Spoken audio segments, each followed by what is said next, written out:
And welcome, welcome, welcome. I'm Coach Les, and I'm here with Miss Sujata, the author of Against All Odds, No Retakes, No Manuals, Real Life Lessons.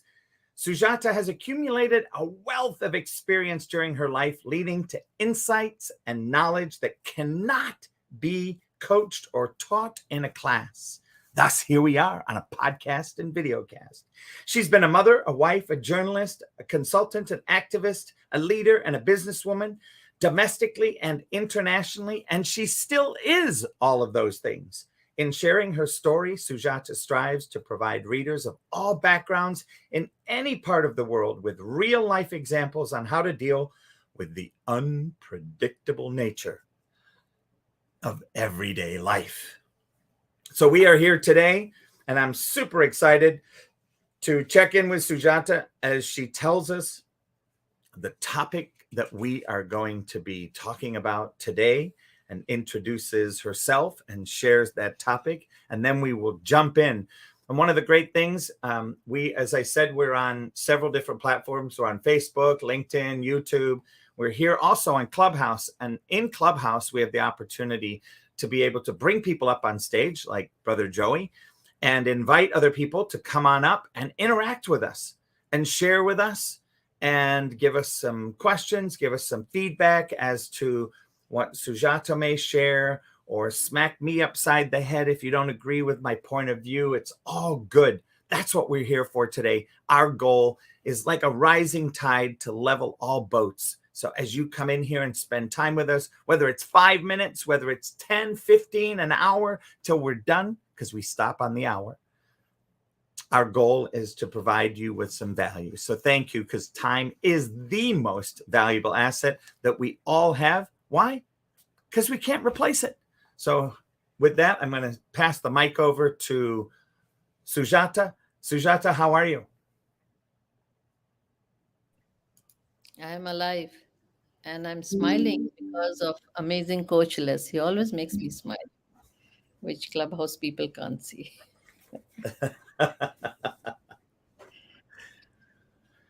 So what are we up to today, Sujata? Why don't we talk as to how difficult or easy it is to uplift people or to put people down? Mm. And by the way, I do not have my book with me. So today, if you're going to go into the book, only you have the book.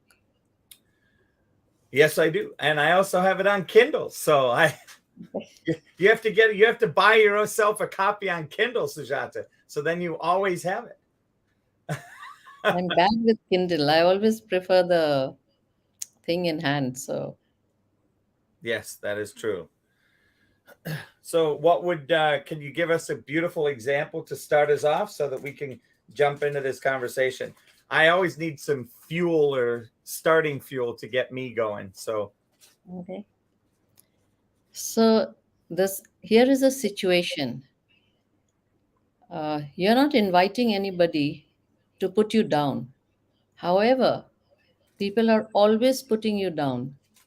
They will comment on, you know, as to what are your deficiencies. It could be in terms of what you're wearing. It could be in terms of your achievements. Something or the other, they will always say to, make your day go bad, or just to make you lose some self confidence, right? So it's always is there from all through life. Somebody telling you, oh, you're so fat or thin. Okay, then it progresses to how you have reached where you are and say that's no big deal. So, you know, who knows you, and nobody believes what you have done. They ask you for your credentials, or they learn from you, and then they backstab you, and then they give you long excuses, sometimes verbally, sometimes on an email, trying to justify as to why they did what they did with you. So that is one aspect. But you will notice, at least I notice in my life, there'll be somebody else who will come up and will uplift you, will, just say a few words of appreciation for whatever you have done or what whosoever you are. Like currently, if we are having this talk, it's because you're a prime and fine example of how you uplift people. I could, of course, give you a long, you know, hall of fame for people who put me down, but I shall not go down naming people. So I'm just giving you situations. And the positive ones are always in my dictionary, verbally called out, not smacked, but called out to appreciate. And I hand over the mic to you. Mm. Well, I always find it interesting is that for me, my experience has been, and I'll just share since I've been on Clubhouse, is that there is this opportunity for me on Clubhouse where I have freely given a lot of my time to supporting people and reaching out to them, giving them coaching, gotten a thank you from them for the coaching and the difference it has made in their life. And then somebody says something or whispers something into their ear, misconstrues something, or takes something the wrong way. And rather than going to the source of the conversation, to the source of who said what, and going, hey, somebody just told me this, and I'd love to understand because I don't understand what is currently happening in that realm. And, I think Sujata, you and I talked about this, and one of the things the other day was I kind of knew this topic was coming up, and one of the examples I had was, since COVID and since Donald Trump, I have lost friends on Facebook, and people have gone to town having arguments and getting into fights on Facebook in the background. And, it's always just left me speechless because I look at this and go, wait a minute. This isn't even a live conversation. And I have a friend calling me saying, hey, Les, you have a war going on because of one of the things you posted. And I went, well, wait a minute. I posted something that spoke about both sides.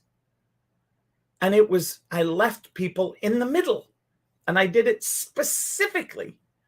And I said, what's going on? And I'm driving my car, and they were telling me, and they said, Les, seriously, you need to go see, because right now it's up to 190 comments and it's gaining momentum. And there are people that are not being nice, and they're using foul language, which people know is one of my pet peeves on Facebook. And so I, pulled over and went and scrolled through and was watching, and I'm like, wait a minute. Who suddenly took my middle point and made it an extreme left point? And who took my middle point and made it an extreme right point? Like, why are you doing that?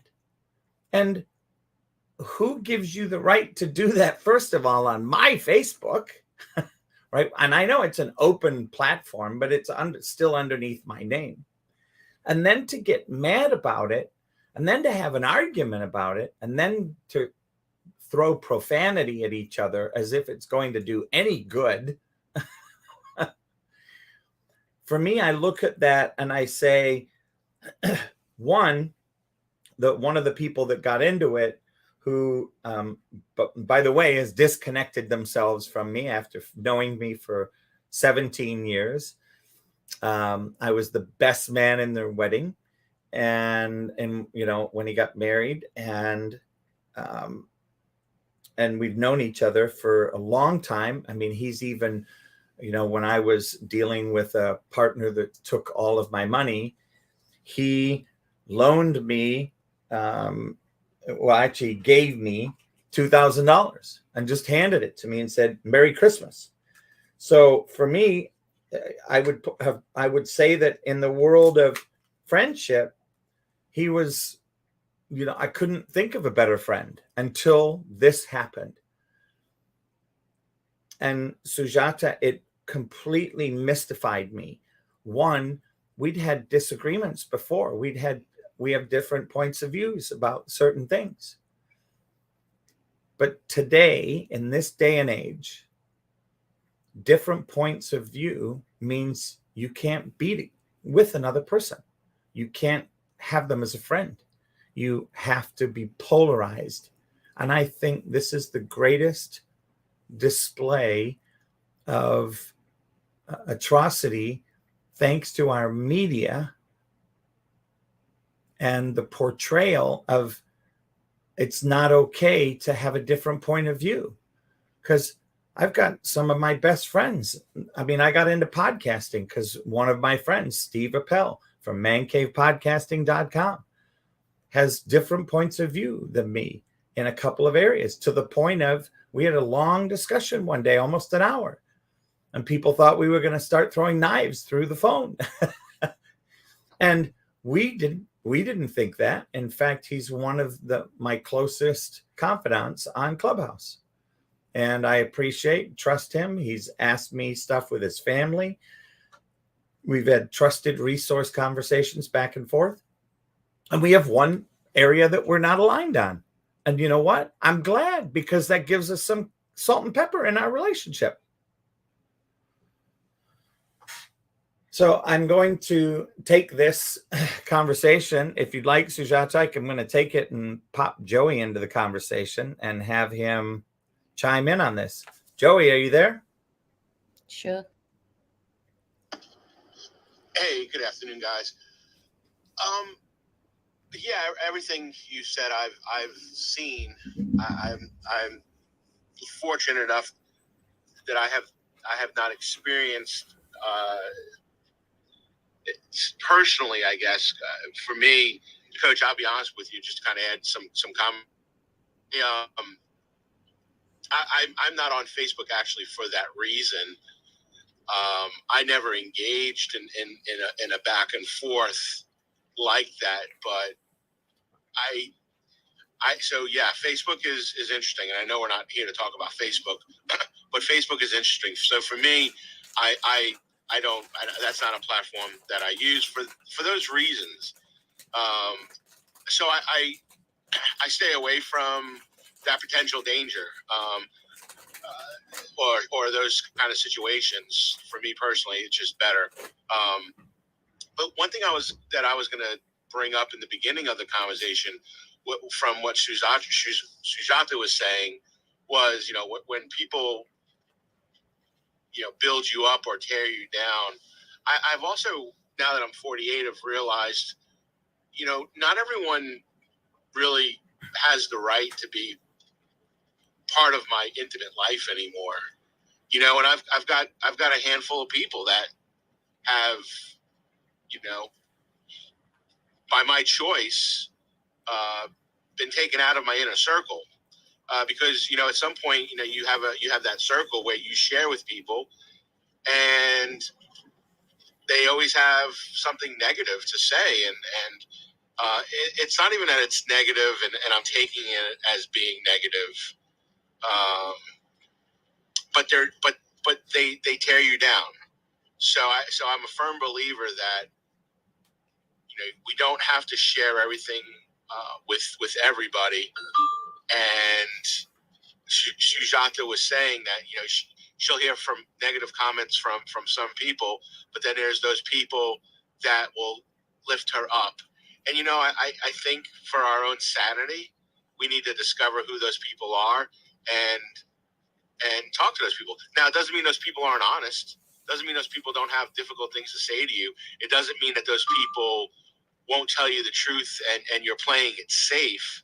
I think that just means that we're smart, and we're confiding in people who know how to communicate. And I'll leave it there.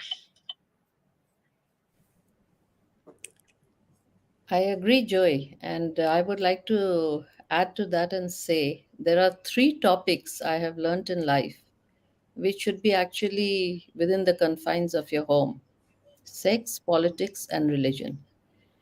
It's personal, and we should keep it at home, because if this leads to an immaturity, as I would term it, where it breaks, long-term relationships, and difference of opinion, leads to a bloodbath, including amongst your close friends and family, if that is so fragile that it can, get into hot water just by discussing these three things, to me it doesn't make sense. So I normally do not like to discuss these three things, and I think that, people have to learn to have differing views and opinion.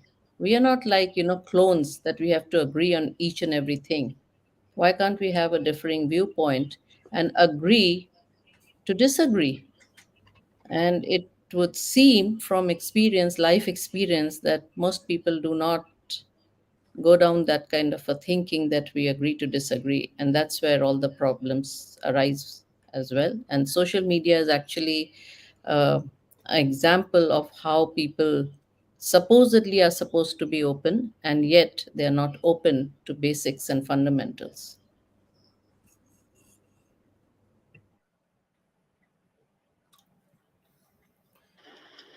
Coach, if I can just explain one of my stories too. Of course. Just to give you the example of what I was talking about. A really good friend of mine.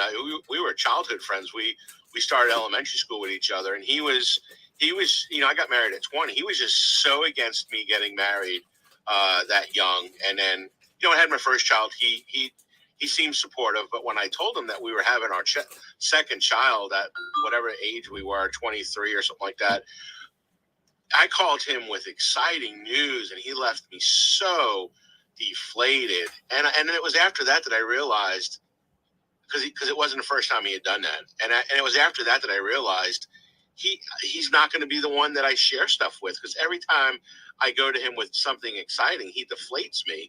And so that would be one of my examples that I have in that scenario where he just wasn't supportive and uplifting, and I'd rather tell it to somebody that's going to really be encouraging.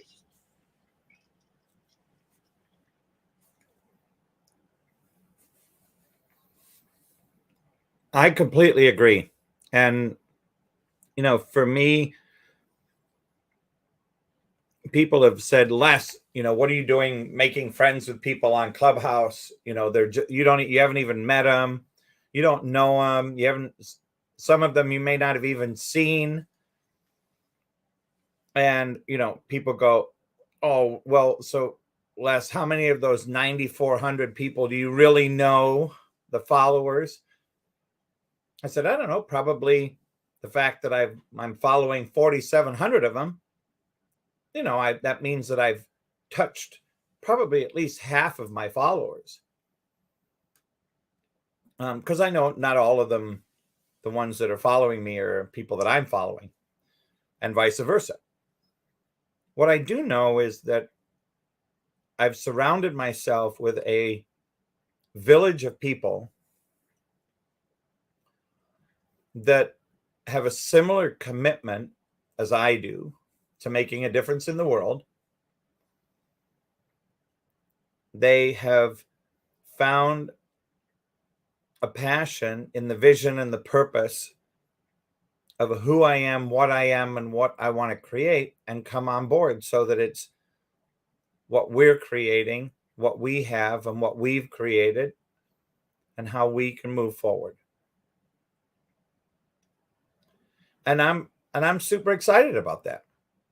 Do I know that times might change and somebody may leave the family? Yeah, I understand that. My request when people leave the family is that they leave the family knowing that the door is always open, and don't make something up or create a fictional argument to then justify leaving.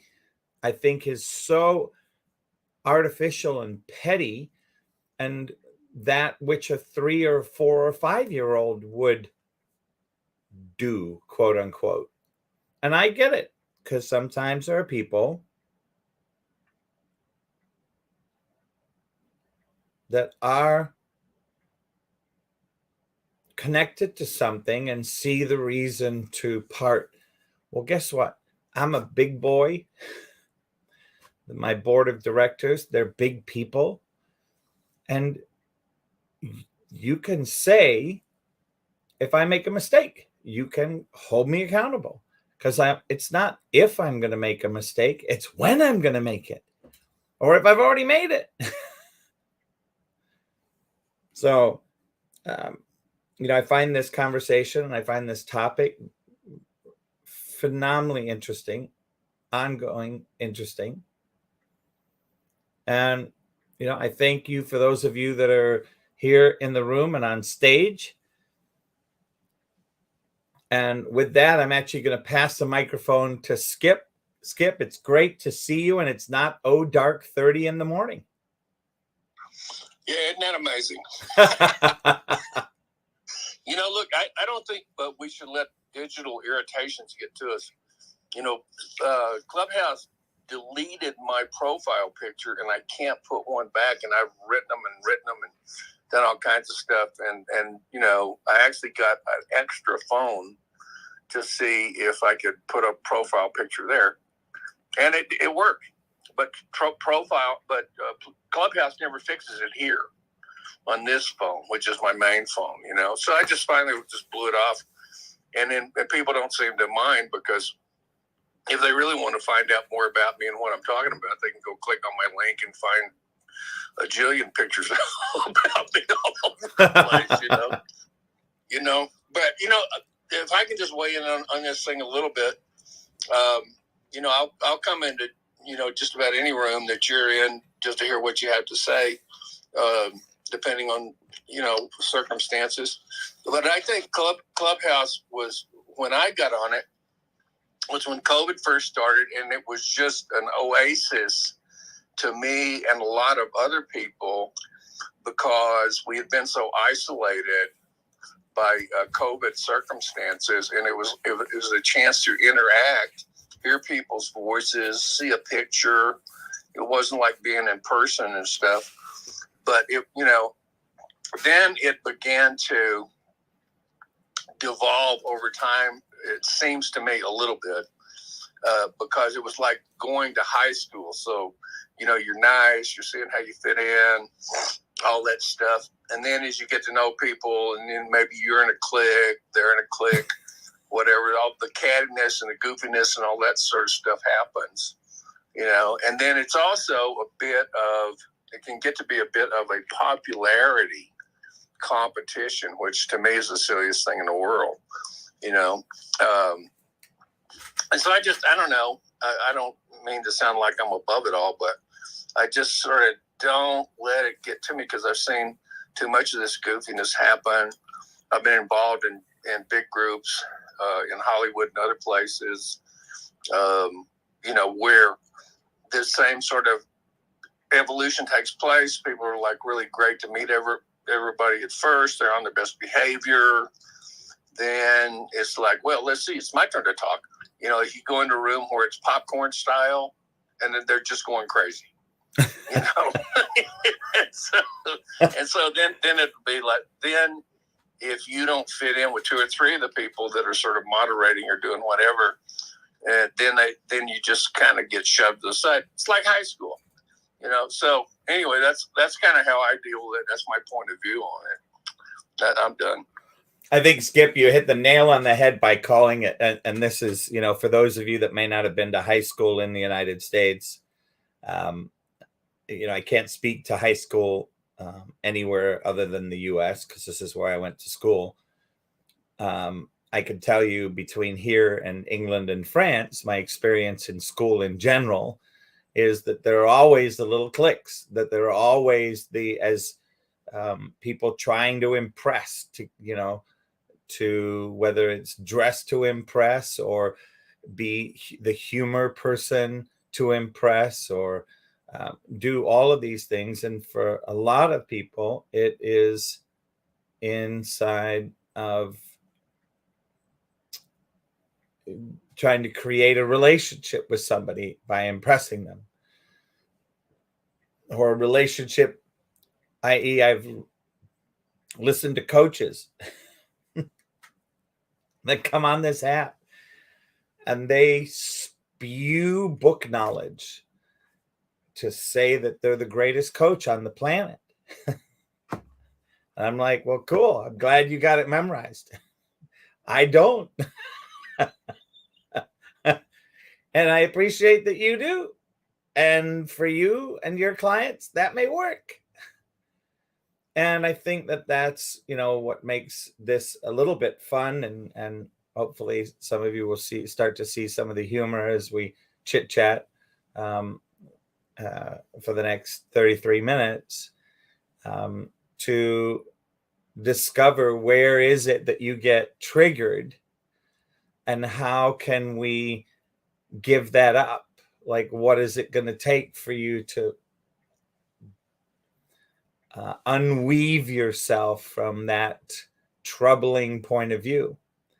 And I think Skip also mentioned that, he's like, I just don't have time for it. And I think that's the thing for me is I know that gossip and all of that stuff eats up so much time.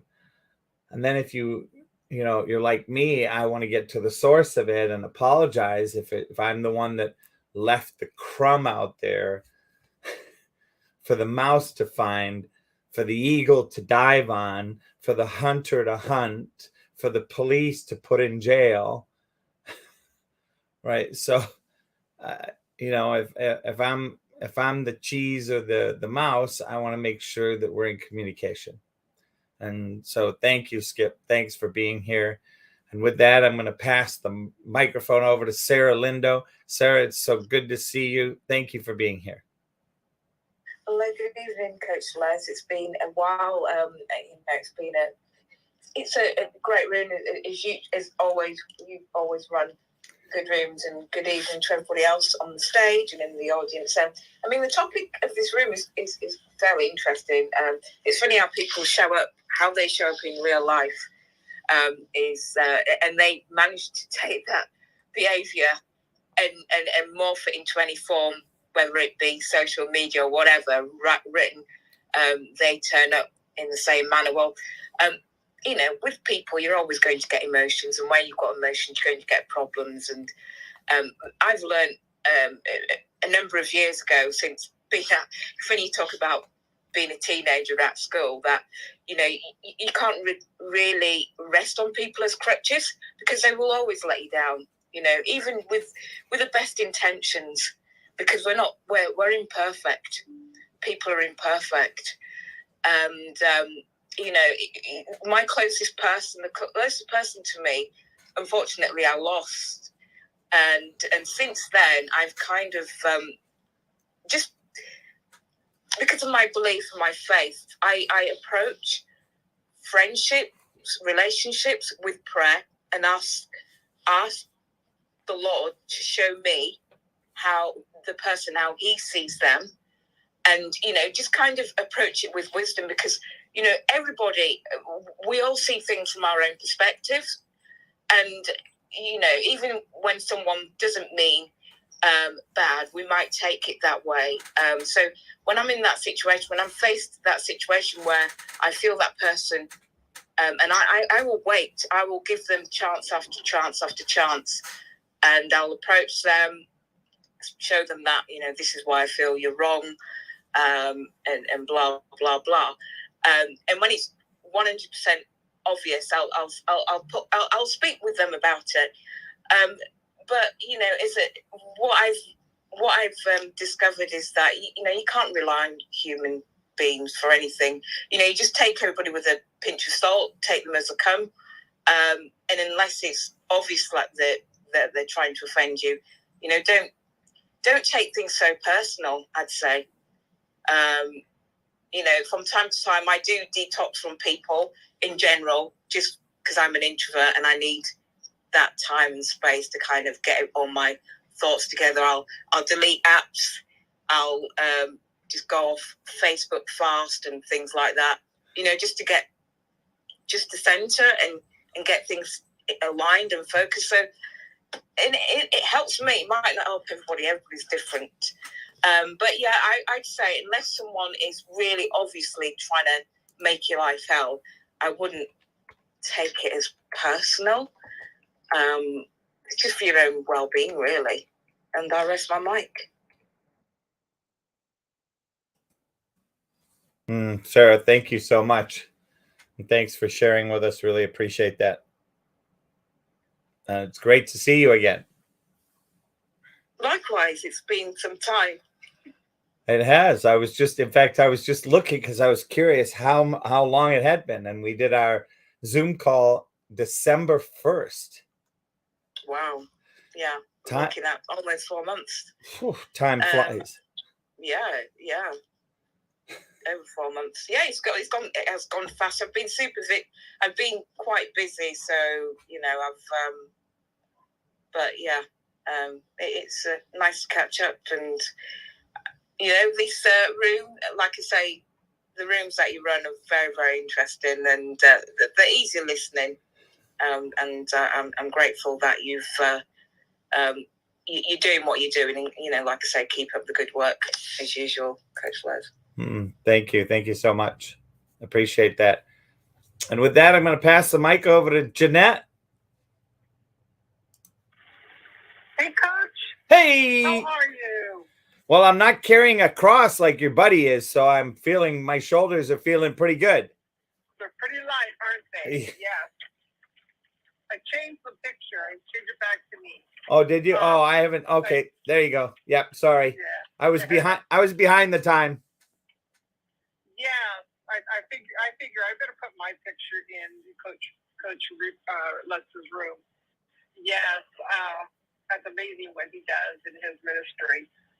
What is the topic? What are we talking about? Communication, conflict, all the above. We are talking about, Janet, about how some people, or most people, how hard or difficult it is to uplift people and so easy to put people down. Oh, yes. Yes. My mother had a saying. She said, when you are interacting with someone, do you want them to wish you had walked away, or do you want them to say, I can't wait to spend time with them again? And I always remember that. And it's very true that you want to make a first impression. You always want it to be a good first impression. And you always want to engage. Many times you try to engage with someone and they are not having a conversation with you. They're just for the sake of talking. And that happens all the time. And it happens, especially where I live in South Florida. Many times I have to, there are a couple of people where I just walk away and they go, hey, I was talking to you. And I go, no, you were having a conversation with yourself. Let me know when you want me to engage with you. Because it happens a lot. And so I think that when you want to be authentic,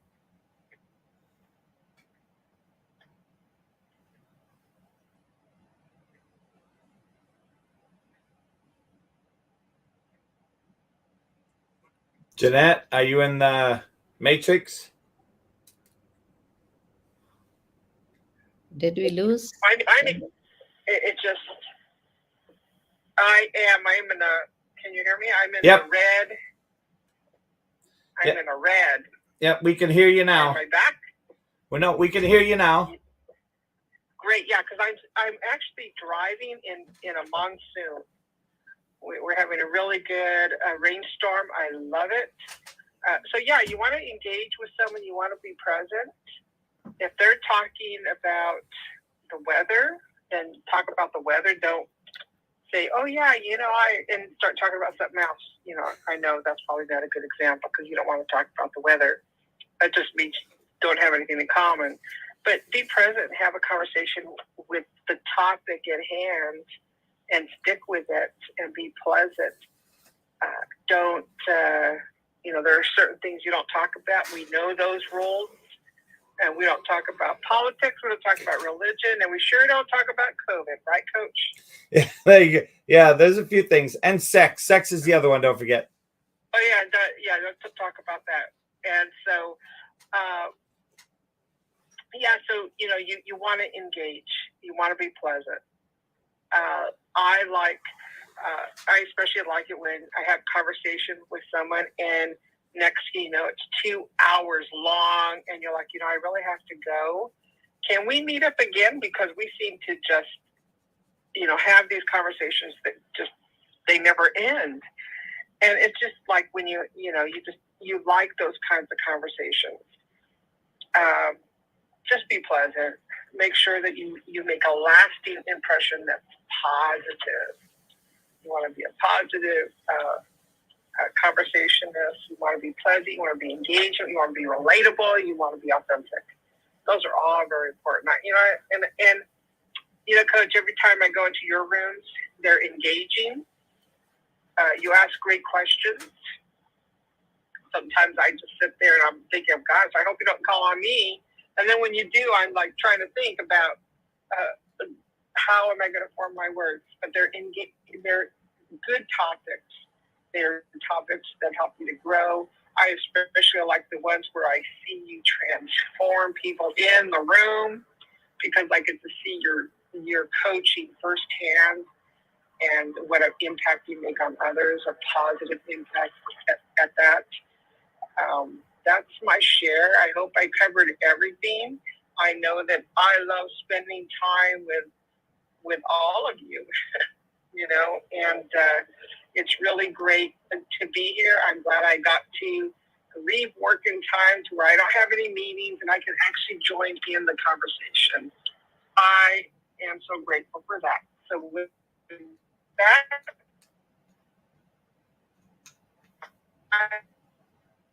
I'm done. Well, thank you so much. Oh, and I see Dee's there. Dee. Oh, she's back on the phone. Okay. Peter, how are you, Peter? Hey, what's going on, brother? I'm here. Would you like to jump in and offer your 2 cents? Sure, I can share. Thanks, Les, for making me a moderator. I just kind of pop by Clubhouse from time to time to check in. I don't really use the platform as much anymore. My personal life and my business model no longer fit within the spheres of donating too much time to this platform, but it's nice to know that you're still here, passing wisdom. And I guess I can add a bit from something that I heard being discussed about why is it that people struggle with supporting and some of the problems that were addressed about the platform itself, Clubhouse. I think that just like any other tool, Clubhouse can be misused. But it's not the tool itself, it's the user. Just like it's just a tool, it's the human being behind the tool. Just like a knife. If I have a knife in my hand, I'm a pretty decent cook. So in the kitchen, that tool is being used for a purpose. But if I hand that same knife to a 3-year-old, it can become extremely dangerous. So I feel the same way about this platform. But it also gives us an opportunity to take a look at human nature, to also see some of the things that people really struggle with. As you were talking about the different cliques and it being like high school, a lot of those things happen because people truly lack conviction. They really lack a belief in themselves, and they lack a connection with their own divinity. So when a person lacks that, really what happens is there's a threat to their identity, because their identity is now attached to an external agency. And anytime that happens, you now become a slave to the external. And so that's what I've really been observing is, people's lack of conviction, their inability to kind of stand in your own divinity. And that can only be resolved once a person starts to explore the I am, like exploring who they are with some depth. And that's why, having a coach like Coach Les or so many others is super important if you don't know where to start. So I guess that's my 2 cents about why some of these issues exist, what's going on that from what I've observed from Clubhouse, and how a person who is trying to create change can still use it, because you can still understand human behavior by observing some of the issues that we see. And then we can also find out how to help people, because by looking at it like that, you can actually see what people need. And it's very obvious to me that people need a little bit more exuberance with their identity, with their own divinity, with their own personal connection with God. Because once that's there, you will realize that you don't truly need anyone or anything else.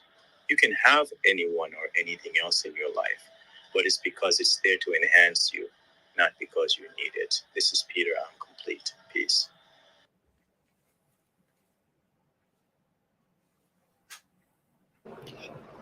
I'd actually like to come back to Joey's share. And I found that, I resonated with it, because what I'm trying to say here is, why can't you be happy with what I am or what I'm doing? Why do you want me to follow what you think I should be doing? I mean, why should people try to define us and our actions? If you truly care and if you truly are a well wisher, then you'll be happy in my happiness, even if it may differ with your ways of thinking of how we should operate in life. That's our personal choice, and all that is needed is to be just happy with the other person's goals, or whatever makes them happy. Why do we have to try to mold people to become like us? And most people try to control or to make us conform, and when that doesn't happen and we don't fit into the box, that's when we face all kinds of nonsense, I would say.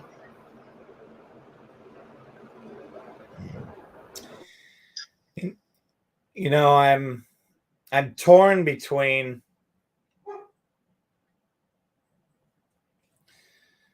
do we lay such strict ground rules that we control people and how they show up, or do we allow for the free form, knowing that there could be a risk of an upset?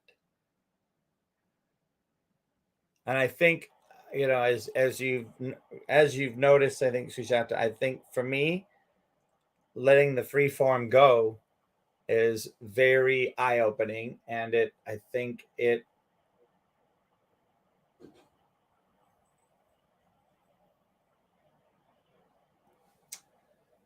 opens up in a way for people to communicate authentically with each other, knowing that there's not going to be any repercussions. And that, to me, is the most valuable thing that we can have happen. Go ahead, Jeanette. Well, you just said what I was going to say about being authentic. If you let them be who they are who they are. They're not going to change. When they do show that they are not, they don't have that integrity, that they try to they put up this facade, then you can set boundaries. And it's those boundaries that they realize that you're going to hold them accountable for being true and to correct their integrity. That's the I think the breaker right there.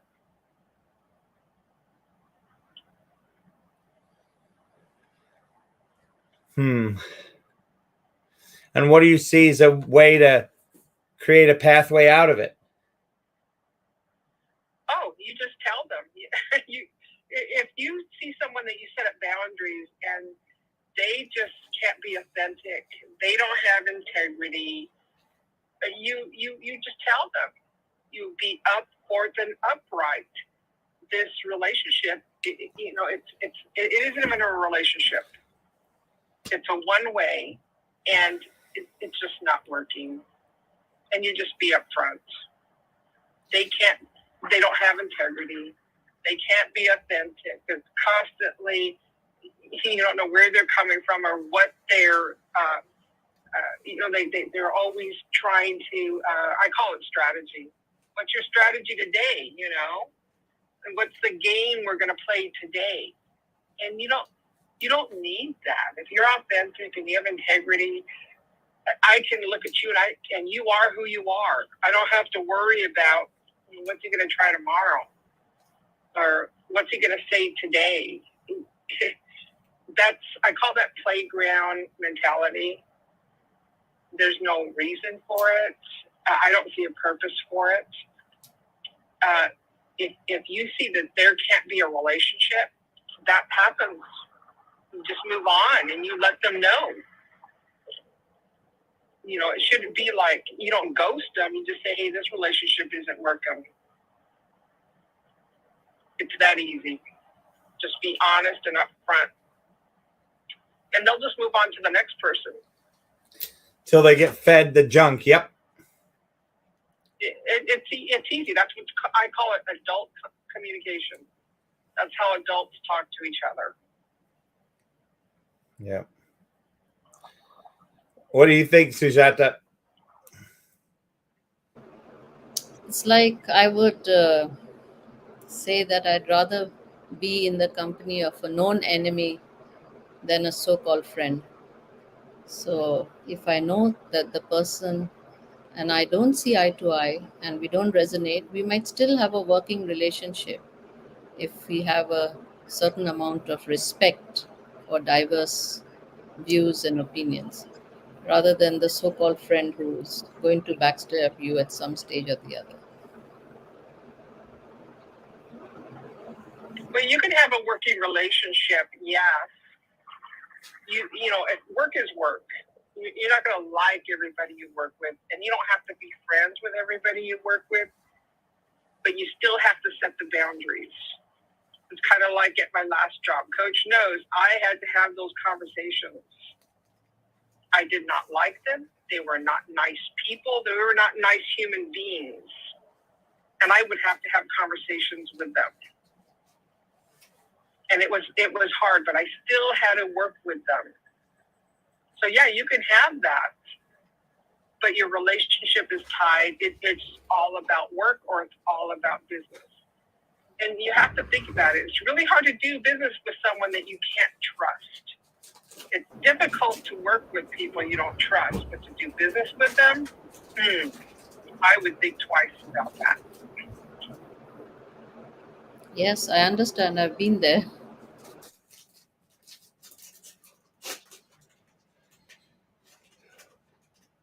So with that, I'm curious to see, what is it that drew you and what drew you to this room to have this conversation, and what do you see is possible out of this conversation would be my question.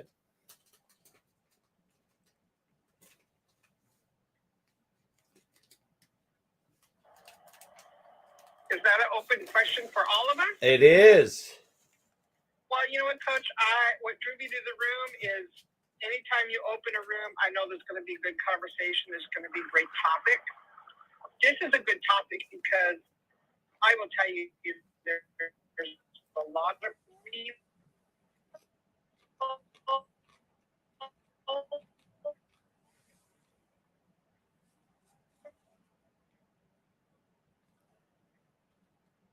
Uh-oh, I think you're in the matrix, Jeanette.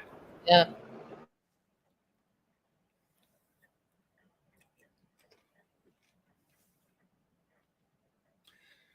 Jeanette, you're in the matrix.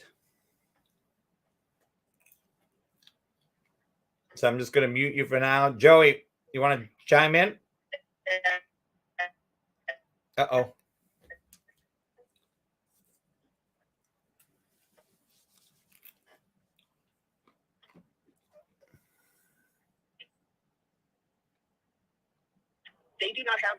communicate. Jeanette, you're in the matrix. Joey, go ahead.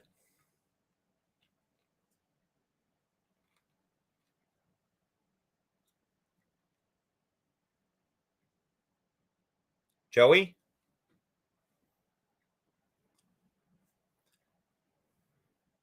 Uh-oh.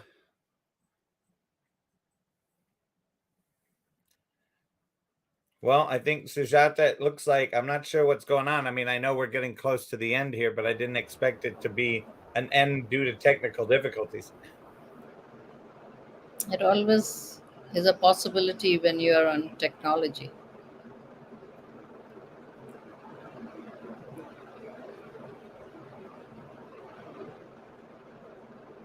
Joey or Jeanette, are you guys still there?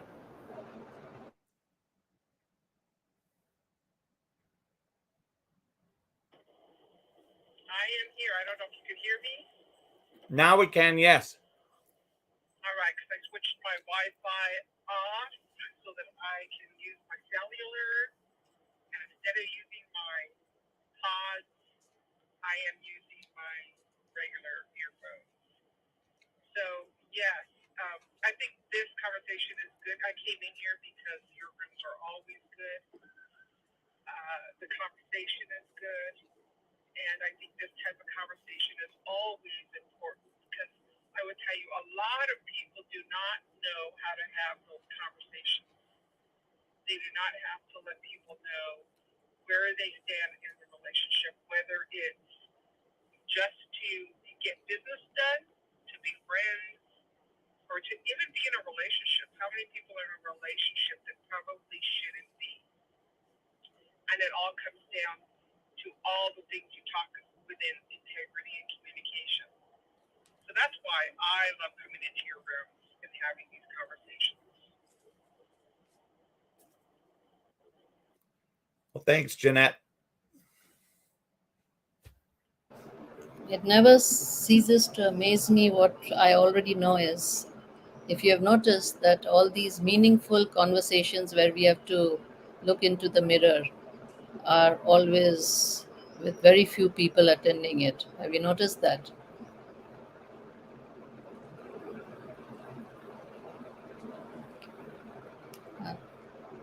I do. I think that part of that, though, comes from, I think sometimes people come to Clubhouse to look for ways to escape being responsible moment by moment in a conversation. That's right. And they come here to relax. And this isn't necessarily the most relaxing conversation because we turn the heat up.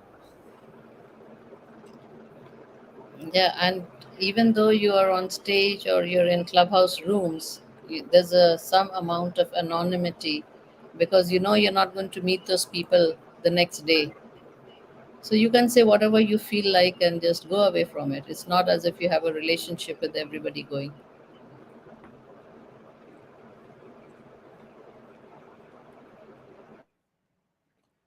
So, is there anything that you would like to kind of create, Sujata, for the kind of the ending of our time together today inside of this topic?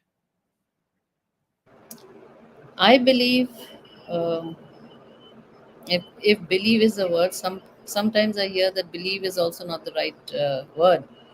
My thoughts are that you don't let people define you. You be who you are, and those who are discerning will come into your sphere of things or your life, and you surround yourself with that. But even if you're alone, as I keep saying, then I'd rather be alone. I'd rather pick up pieces than go to pieces, if you know what I mean.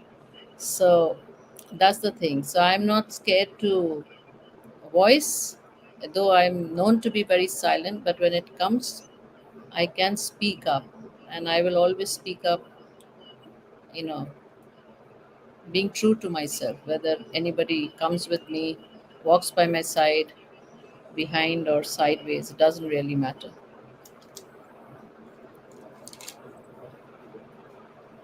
If you can't uplift somebody, then don't at least put them down. It's Oh, not yeah. very.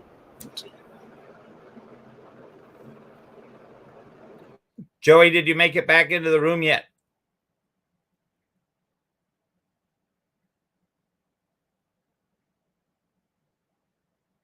Nope. Okay.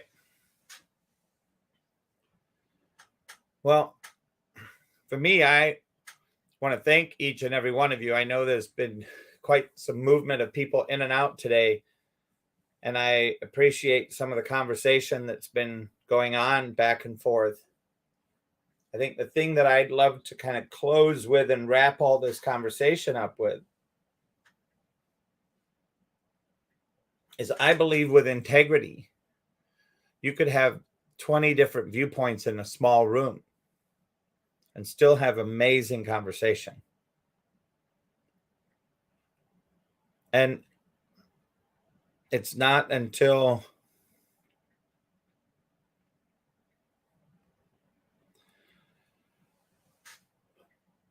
we start to get manipulative in our conversation that we have to watch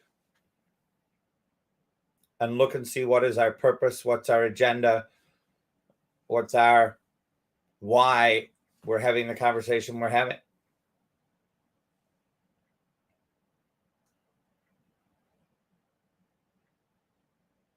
So I appreciate each and every one of you. For those of you that are listening to this on the replays, I thank you for coming in. Thank you for sharing with us. Down there in the audience, Debbie, I thank you for coming in. My beautiful wife, Kristen, thanks for listening in. I see Joey had to step out again, it says. So thank you for being here, Brother Joey. Really appreciate it.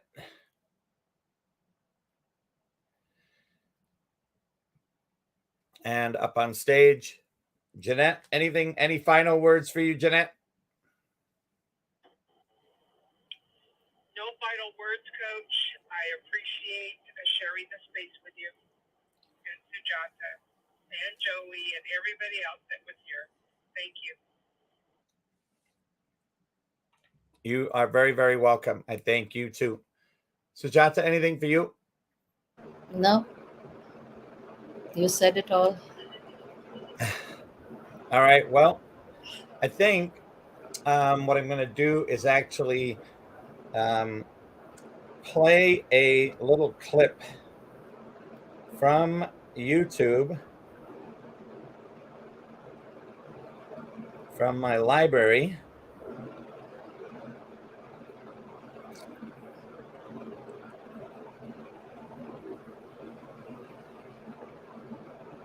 Hold on one second.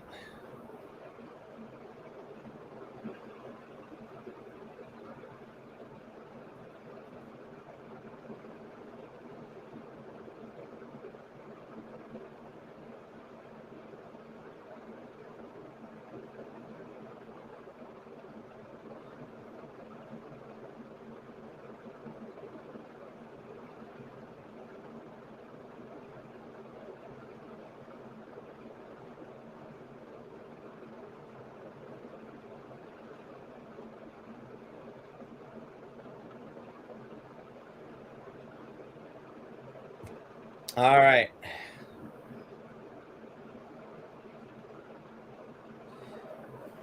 This is something that I shared for love of appreciation and gratitude. This was a year ago. And I think it would be fun to share this and just say thank you. And here we go. See if I can get it up and running. Good evening. My name is Les Hill from Less is More Coaching. I'm a business coach.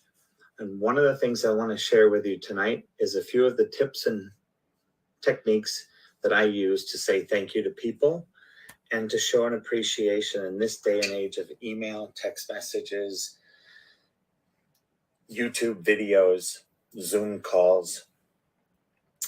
I like to add a little personal touch. I've actually had thank you cards that have been made. They have my logo on the back. I handwrite them, put them into an envelope, hand address. And it gives me an opportunity to do something a little bit different than people out there that may automate things or just send a thank you email or a thank you text or even a thank you phone message. This gives me an opportunity to actually point to something, whether it was a meeting, an opportunity to meet, a referral, a networking opportunity, just to say thank you. The other thing I do is usually around a holiday time, I take a moment to send out perhaps an Easter blessing. Same thing again. I handwrite them. When's the last time you wrote a thank you note? When's the last time you sent out a card of appreciation or thank you? In this day and age, we don't appreciate and say thank you often enough. This is an opportunity today for you to reach out, grab a thank you card, handwrite it to your best clients, to your best customers, or to a future client or someone that you're courting to do business with. I hope this has been a little bit of help to you. I look forward to tomorrow's video. Thank you.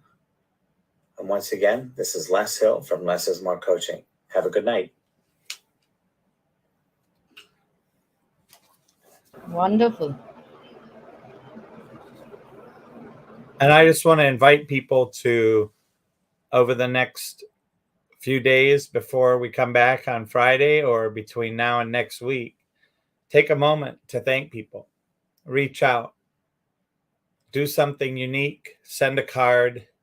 Send a thank you to somebody and appreciate them for who they are in your life and what they do. And All right. That's the key word, appreciate. Amen. And with that, I am going to give us a little music on the way out here. And thank you. And appreciate you stopping by and being in the room. And Sujata, it's always a pleasure. So here comes a little music to close us down.